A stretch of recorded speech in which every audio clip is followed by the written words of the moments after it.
let me start off by saying I was at the UCLA Tennessee game. I'm extremely sorry that I didn't get to put my thoughts in before about this game. What I really wanted to do was take my camera and film a video at the game, but of course, out of all the games to which I would forget my camera, I forget the camera for this game, which was the best game I have ever seen live. Literally after the game, my voice was gone all of Tuesday morning.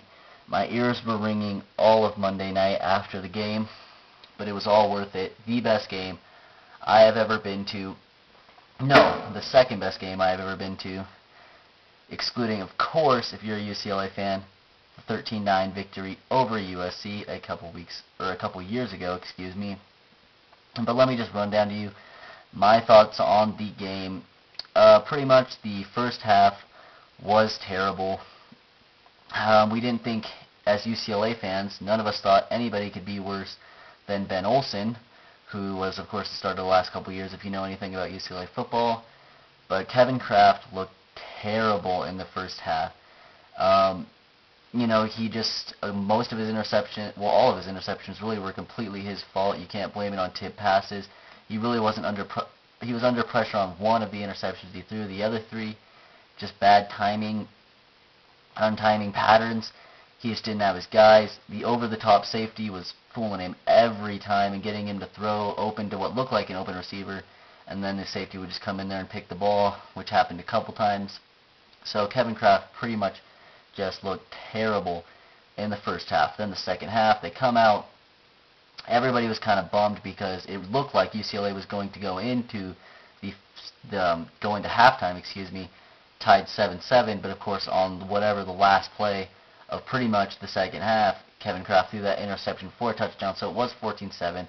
The mood kind of was dampened by that. But, you know, we bounced back, and eventually the fourth quarter rolled around, and we scored the touchdown on the run with Raymond Carter, which I believe that gave us the lead. It did give us the lead, and then Tennessee drove down once again, scored again, and at this point, I thought the game was over, because last year our offense was so inept, so unable to do things. I thought there's no way in a 2-minute offense could we drive down and score a touchdown. What happens? Almost like automatic, Kevin Kraft drives the offense down there, score a touchdown, leaving 27 seconds on the board. At this point, I thought the game was over. I thought that was it. I thought we had the victory. Almost everybody thought UCLA was going to go out victorious.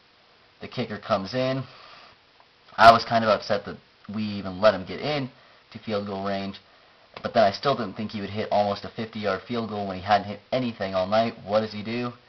Comes in and hits the field goal. So it's overtime. By this point, I am completely exhausted. Energy, my voice is gone. I'd been standing the entire fourth quarter. I mean, it was just an emotional roller coaster. So I was putting everything into it. I didn't think I could get through an overtime. Luckily, we only had to go through one overtime. We saw we weren't able to do much on offense, but Kai Forbath, who was an automatic field goal kicker last year as a freshman, this year I think he'll be the same way as a sophomore, nailed it.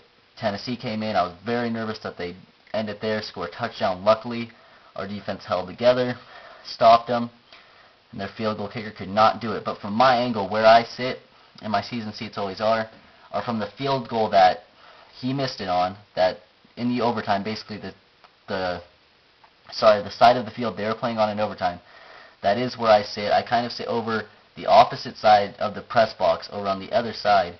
So from our angle, you cannot tell field goals whatsoever. You just got to wait for the call. It looked like he nailed it to me, and of course, he went near, and that was it. That was the game. And when I saw the refs just go out and go like that, you know, a split second later, all the UCLA players were on the field, and there you go. The emotion was just crazy in the stadium.